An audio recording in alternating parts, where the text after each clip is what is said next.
provinsi paling barat Indonesia. Provinsi ini terkenal dengan sejarah Islam tertua dan mempunyai hukum Islam sebagai penegaknya. Di samping itu, ternyata Aceh juga banyak menyimpan segudang misteri yang masih ada hingga kini. Seperti kisah legenda Gua Loyang Koro yang dipercaya oleh sebagian besar masyarakat Tanah Gayo sebagai gua penangkal bala di Aceh Tengah. Ada juga misteri dan mitos seputar Danau Laut Tawar hingga misteri makam Putroneng. Pemirsa, inilah misteri di balik provinsi paling barat di Indonesia bagian pertama versi On The Spot.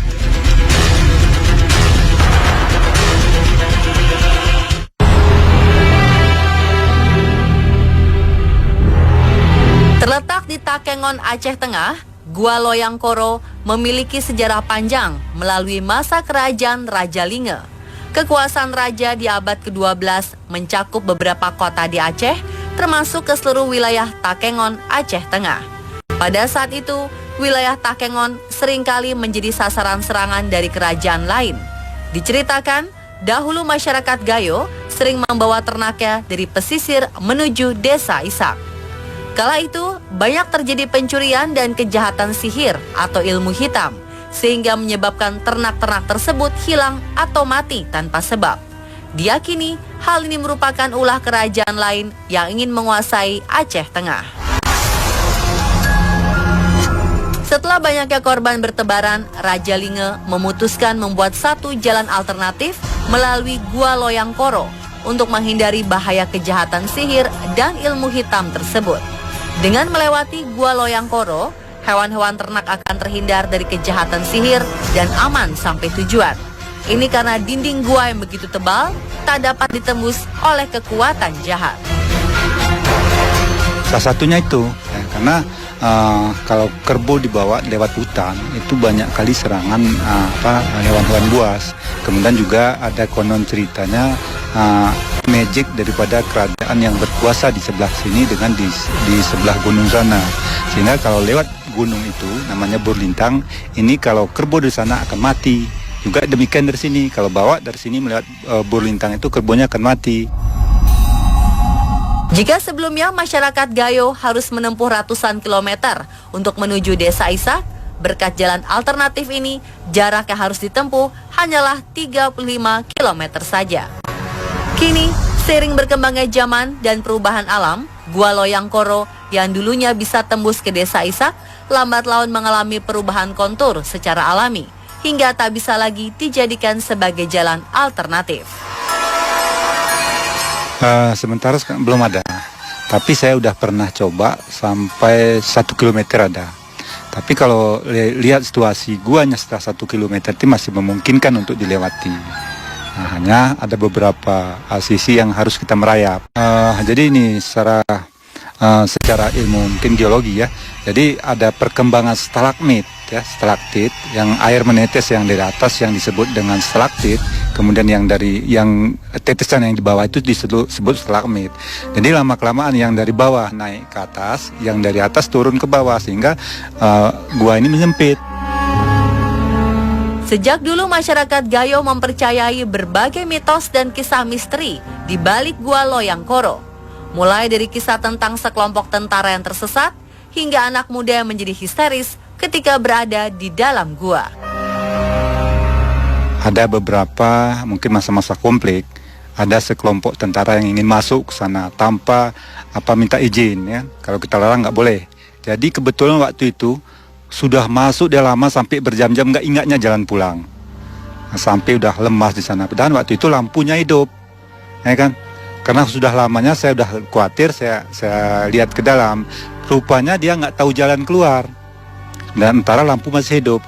Kemudian ada beberapa lagi kelompok anak-anak muda masuk ke dalam itu, semua yang masuk kemasukan.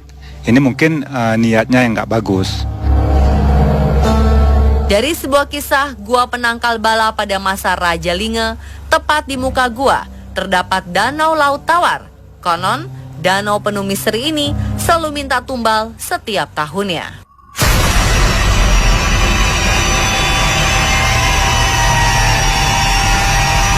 Danau Laut Tawar yang begitu mempesona ini ternyata memiliki kisah yang tak pernah terungkap. Suku Gayo, suku asli di Takengon, telah lama mengetahui beragam mitos di danau seluas 5.400 hektar ini.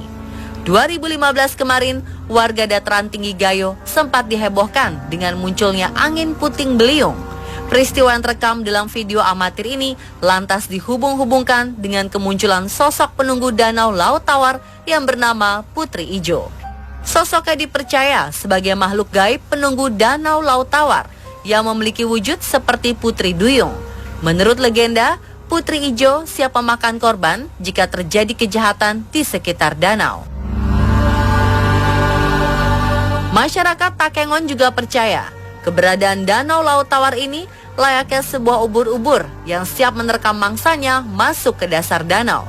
Masyarakat biasa mengenal kisah ini dengan nama Balun Bide atau Lembide. Sosok Lembide akan menggulung korbannya, kemudian mengisap darah korban melalui bagian di antara dua jari kaki. Cuman yang ada di sini sejenis makhluk, kalau bahasa daerah ini balun bide. Jadi balun bide ini biasanya wilayahnya itu sekitaran kota yang air dangkal ini. Jadi kalau bahasa daerahnya balun bide, kemudian ada yang menyebut dengan gulung tikar.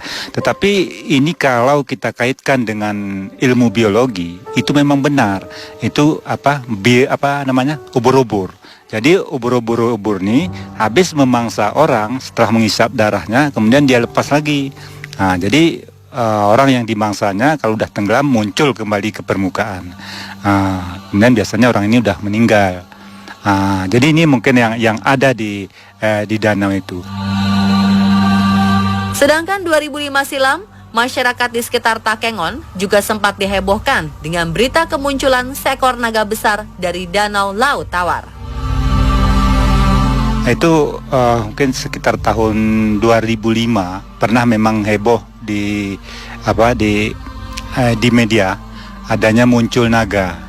Sebenarnya ini naga benaran atau direkayasa kita nggak tahu ya.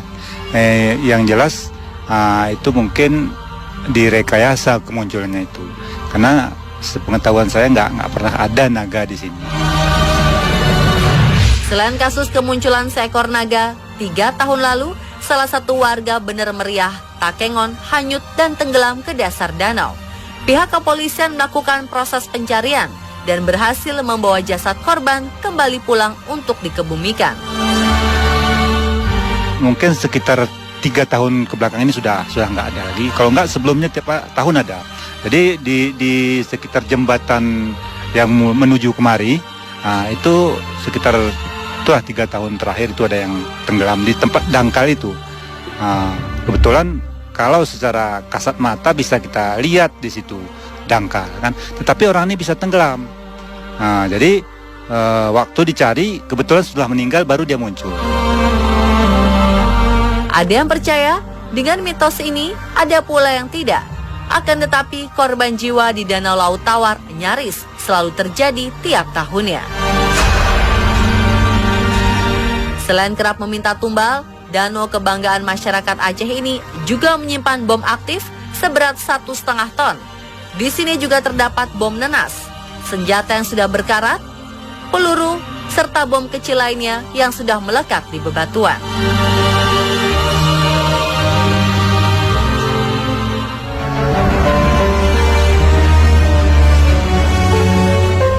Kisah misteri lainnya ada pada masa kekuasaan Raja Meurah Johan di kota Lok Sumawe, Aceh.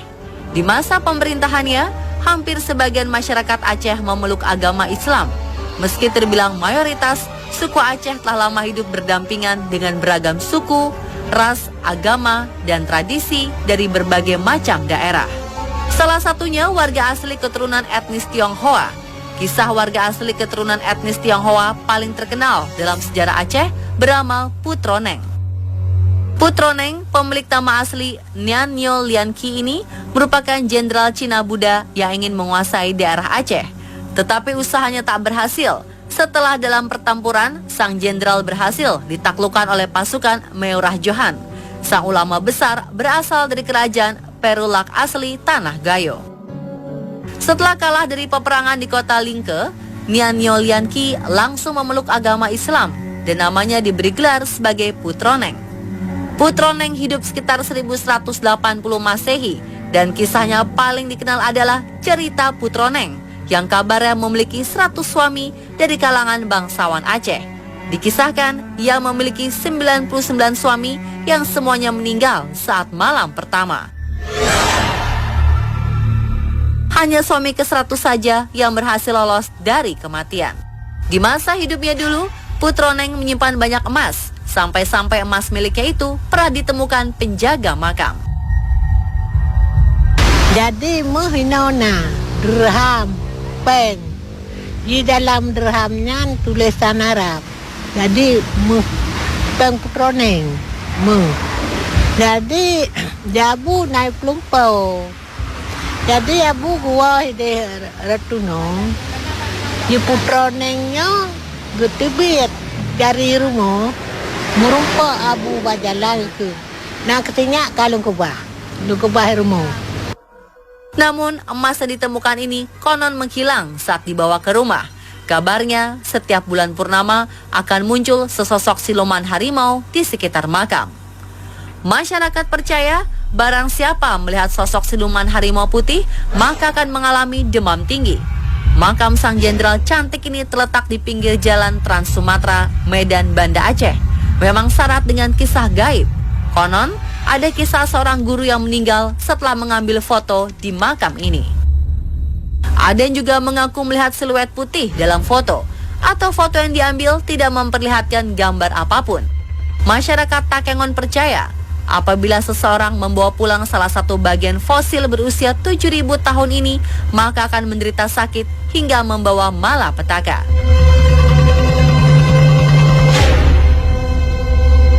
Sosok komandan Jepang bernama Wakanabe yang bunuh diri di Gua Jepang kerap menampakkan diri.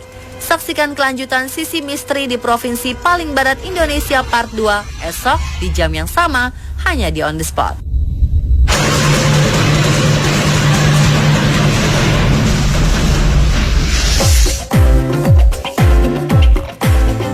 Patung-patung ini memiliki kisah misteri yang pernah ada di negeri Sakura. Bagaimana kisahnya? Tetap di On The Spot setelah yang satu ini.